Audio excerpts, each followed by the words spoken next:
America में राष्ट्रपति की चुनाव विधि में नेक्स्ट है राष्ट्रपति के चुनाव संबंधी कुछ अन्य महत्वपूर्ण व्यवस्थाएं। इसमें फर्स्ट है कि नए निर्वाचित राष्ट्रपति का कार्यकाल 20 जनवरी को आरंभ होता है। 20वें संवैधानिक संशोधन द्वारा संविधान में यह व्यवस्था कर दी गई कि यदि इस निश्चित तिथि पर पद ग्रहण करने से पहले ही निर्वाचित हुआ राष्ट्रपति मृत्यु को प्राप्त हो जाए तो जो चुना हुआ उपराष्ट्रपति है वो राष्ट्रपति बन जाएगा और पूरे 4 वर्ष के लिए वो राष्ट्रपति के पद पर विराजमान रहेगा। सेकंड है इसमें यदि किसी कारण से 20 जनवरी से पहले नए राष्ट्रपति का चुनाव ना हो सके तो जो पहले से पद पर आसीन राष्ट्रपति है वो उस समय तक कार्यवाहक राष्ट्रपति के रूप में कार्य करेगा जब तक नए राष्ट्रपति का चुनाव नहीं कर लिया जाता। थर्ड है इसमें यदि निर्वाचित राष्ट्रपति और निर्वाचित उपराष्ट्रपति दोनों ही किसी कारण से अपना पद ग्रहण करने के योग्य नहीं हैं तो कांग्रेस माने जो विधान पालिका है वो कानून द्वारा ये व्यवस्था कर सकती है कि ऐसी स्थिति में कार्यवाहक राष्ट्रपति के रूप में कौन सा व्यक्ति कार्य करेगा और कांग्रेस ही कानून के माध्यम से उस विधि को भी निश्चित कर सकती है कि जिस विधि के अनुसार कार्यवाहक राष्ट्रपति के रूप में कार्य करने वाले जो व्यक्ति हैं उनका चुनाव होगा। ऐसा व्यक्ति उस समय तक कार्यवाहक राष्ट्रपति के रूप में कार्य करेगा जब तक कि नए राष्ट्रपति या उपराष्ट्रपति का चुनाव नहीं हो जाता। इसके बाद है राष्ट्रपति की निर्वाचन विधि की आलोचना। फर्स्ट है इसमें वास्तव में यह प्रत्यक्ष चुनाव है। अमेरिका के जो संविधान निर्माता थे उन्होंने राष्ट्रपति के चुनाव के लिए अप्रत्यक्ष चुनाव प्रणाली की व्यवस्था की थी कि माने जो अमेरिका में राष्ट्रपति है वो जनता द्वारा अप्रत्यक्ष रूप से चुना जाएगा। राष्ट्रपति का चुनाव एक निर्वाचक मंडल के माध्यम से होना है और निर्वाचक मंडल के जो सदस्य हैं वो जनता द्वारा प्रत्यक्ष रूप से चुने जाएंगे और उसके बाद जो निर्वाचक मंडल के सदस्य हैं वो राष्ट्रपति के चुनाव में भाग लेंगे। तो ये अप्रत्यक्ष जो चुनाव प्रणाली है इसकी व्यवस्था उन्होंने की थी। यहाँ जो अमेरिका के संविधान निर्माता थे वो उनसे थोड़ी सी ये गलती होगी, उन्होंने ये माना कि जो राजनीतिक दल हैं वो लोकतंत्र की सबसे बड़ी बुराई हैं तो अमेरिका में राजनीतिक दलों का उदय वो नहीं होने देंगे और नहीं होगा, ऐसा उन्होंने माना। अब अमेरिका का जो संविधान है विश्व का पहला लिखित संविधान है, 1789 में लागू हुआ। तो उस समय वो इस हकीकत से अनजान थे कि जो लोकतंत्र है वो बिना राजनीतिक दलों के सर्वाइव ही नहीं कर सकता। और वही हुआ 1789 में जब अमेरिका का संविधान लागू हुआ, साथ ही साथ वहाँ राजनीतिक दल भी अस्तित्व में आ गए, उनका भी विकास होने लग गया। तो यहाँ जो व्यवस्था थी वो फिर अप्रत्यक्ष चुनाव प्रणाली से प्रत्यक्ष कैसे हो गई कि जो निर्वाचक मंडल के सदस्यों का चुनाव है जनता ने नवंबर मास में करना होता है। नवंबर में जनता प्रत्यक्ष चुनाव के माध्यम से निर्वाचक मंडल के सदस्यों का चुनाव करती है और राजनीतिक दलों ने क्या किया, उन्होंने जुलाई अगस्त में सम्मेलन करके अपने उम्मीदवार घोषित करने शुरू कर दिए। डेमोक्रेटिक दल ने अपना उम्मीदवार घोषित कर दिया जुलाई अगस्त में और रिपब्लिकन ने अपना, ये परंपरा शुरू हो गई। अब जुलाई अगस्त में तो किस राजनीतिक दल का राष्ट्रपति पद का दावेदार कौन होगा ये नाम पहले सामने आ गए और निर्वाचक मंडल के सदस्यों के जो चुनाव हो रहे हैं जनता द्वारा वो हो रहे हैं नवंबर में। तो ऐसे में जो लोग हैं जब अपने वोट का प्रयोग करते हैं तो वो किसी निर्वाचक को तो समक्ष रखते ही नहीं, वो किसी निर्वाचक को अपना वोट नहीं देते, बल्कि मतदान के समय उनके मन में राजनीतिक दलों द्वारा राष्ट्रपति पद के लिए जो मनोनीत किए गए उम्मीदवार होते हैं वही सामने होते हैं। कि जो निर्वाचक हैं वो अपना वोट देते हुए ये देखते हैं कि जो दोनों दलों ने अपने उम्मीदवार खड़े कर रखे हैं उनमें कौन से दल का जो राष्ट्रपति पद का उम्मीदवार है वो ज़्यादा योग्य है। तो ऐसे में जो अमेरिका के राष्ट्रपति का चुनाव जो कि जिसकी व्यवस्था संविधान में अप्रत्यक्ष चुनाव के रूप में की गई थी वो चुनाव विधि पूरी तरह से अप्रत्यक्ष चुनाव विधि बन चुकी है। माने व्यवहार में जो अमेरिका की जनता है प्रत्यक्ष रूप से राष्ट्रपति का चुनाव करती है। नेक्स्ट है इसमें निर्वाचकों का अस्तित्व नाम मात्र।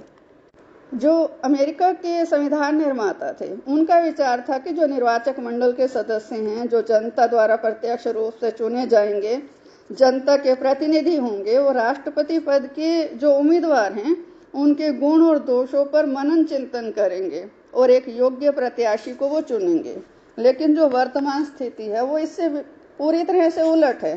जो निर्वाचक मंडल के सदस्य हैं वो अपने अपने दल के हाथों में कठपुतली हैं और 1820 के बाद से किसी भी सदस्य ने अपनी इच्छा अनुसार अपने वोट का प्रयोग नहीं किया। और बड़ी अजीब सी बात है कि कई राज्यों में जो लोग हैं वो निर्वाचकों के नाम तक नहीं जानते, माने वो जानने का प्रयत्न ही नहीं करते, उनकी कोई इच्छा भी नहीं होती। और जो निर्वाचकों का अस्तित्व है केवल नाम मात्र का और महत्वहीन हो गया है। बिल्कुल जो एक पुतले वाली स्थिति होती है, एक डमी वाली स्थिति होती है, वही स्थिति रह गई है निर्वाचकों की। नेक्स्ट है इसमें अल्पमत का राष्ट्रपति भी हो सकता है।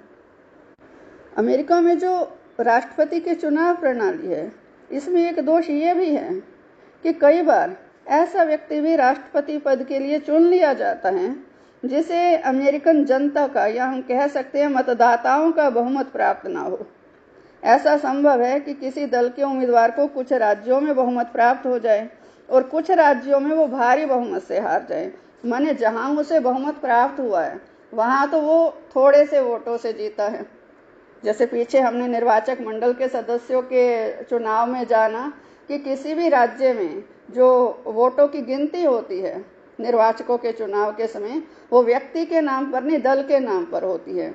जिस दल को सबसे ज्यादा वोट मिले उस दल को उस राज्य की सारी सीट चली जाती हैं। तो ऐसे में हो सकता है कि कोई जो उम्मीदवार है कुछ राज्यों में थोड़े से अंतर से बहुमत प्राप्त कर जाए और कुछ राज्यों में भारी बहुमत से हार जाए। तो बड़े राज्यों में तो वो ज्यादा सीट ले गया थोड़े से अंतर से और छोटे राज्यों में वो भारी बहुमत से हार गया। तो ऐसे में क्या स्थिति रहेगी कि जो उसे मतदाताओं का समर्थन तो बहुमत में नहीं मिला लेकिन निर्वाचक मंडल के सदस्यों का जो समर्थन है जो वोट है वो बहुमत उसको प्राप्त हो जाएगा। ऐसा हुआ भी 1912 में राष्ट्रपति जो विल्सन थे उनको जनता के मतों में से केवल 43% वोट मिले जबकि निर्वाचक मंडल के 81% वोट मिले। तो ऐसे में बहुत बार जो राष्ट्रपति है वो अल्पमत का भी चुन लिया जाता है। नेक्स्ट है इसमें चुनाव में अमेरिकी लोगों की कम रुचि। अमेरिका में भी जो मतदान है वो अनिवार्य नहीं है और जो अमेरिकी लोग हैं वो चुनाव में ज़्यादा रुचि नहीं रखते, इसलिए वहाँ भी जो पोलिंग रेट है भारत की तरह कम ही रहता है। तो ऐसे में कई बार ऐसा भी राष्ट्रपति निर्वाचित हो जाता है जिसे जो एलिजिबल वोटर्स हैं उनका बहुमत प्राप्त नहीं होता, उसे केवल निर्वाचक मंडल के जो निर्वाचक हैं उनका स्पष्ट बहुमत प्राप्त होता है। क्योंकि अमेरिका में भी जो पोलिंग रेट है वो 60% 70% के बीच में ही रहता है, मतलब बाकी 30 और 40% जो मतदाता हैं वो मतदान में हिस्सा ही नहीं लेते।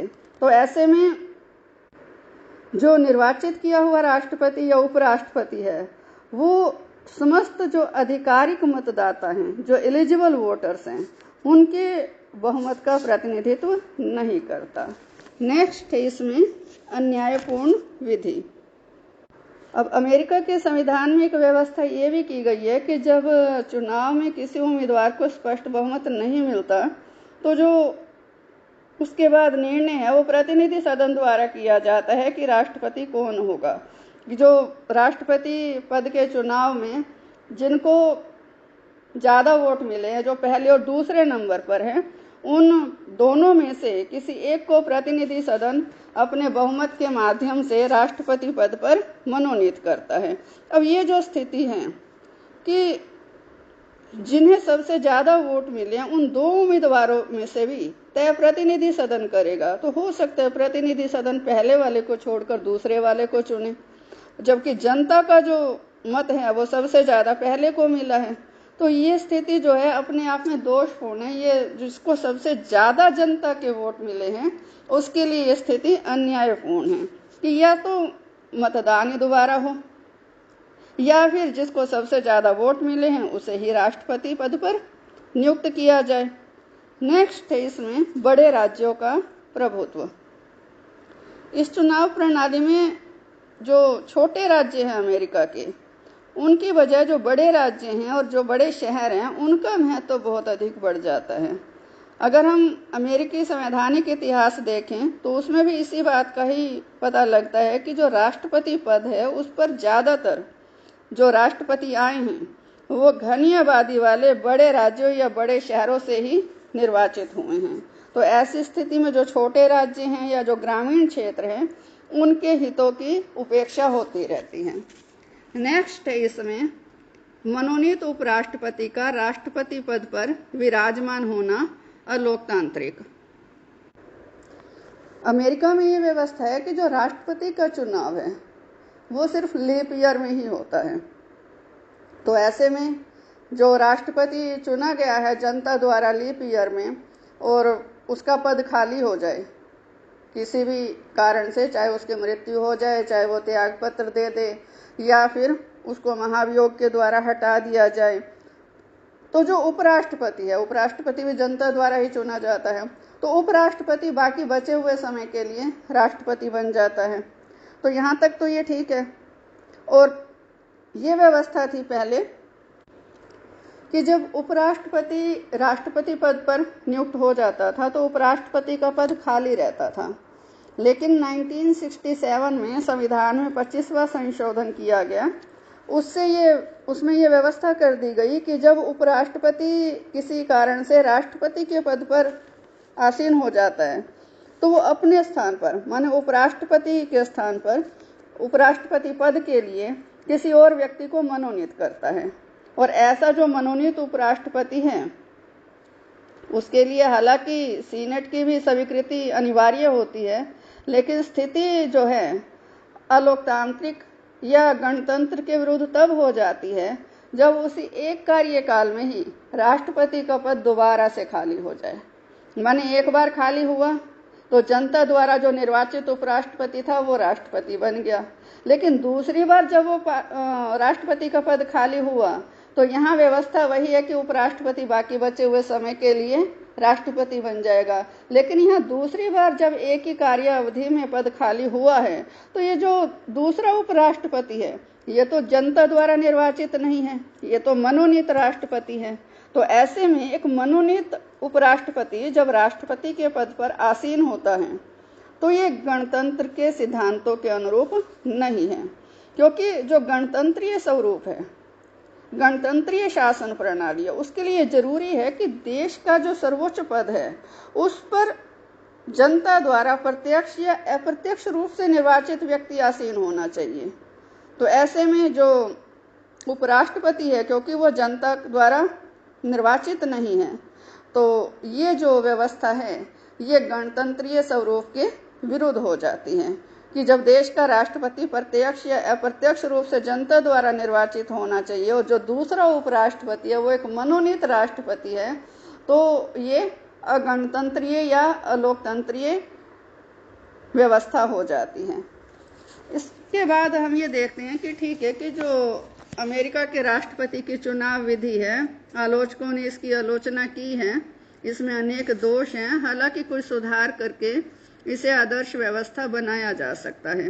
ये जो चुनाव प्रक्रिया है अब ये व्यवहार में तो प्रत्यक्ष हो ही गई है, तो इसे सही तरीके से संवैधानिक तरीके से ही प्रत्यक्ष बना दिया जाना चाहिए। धन्यवाद।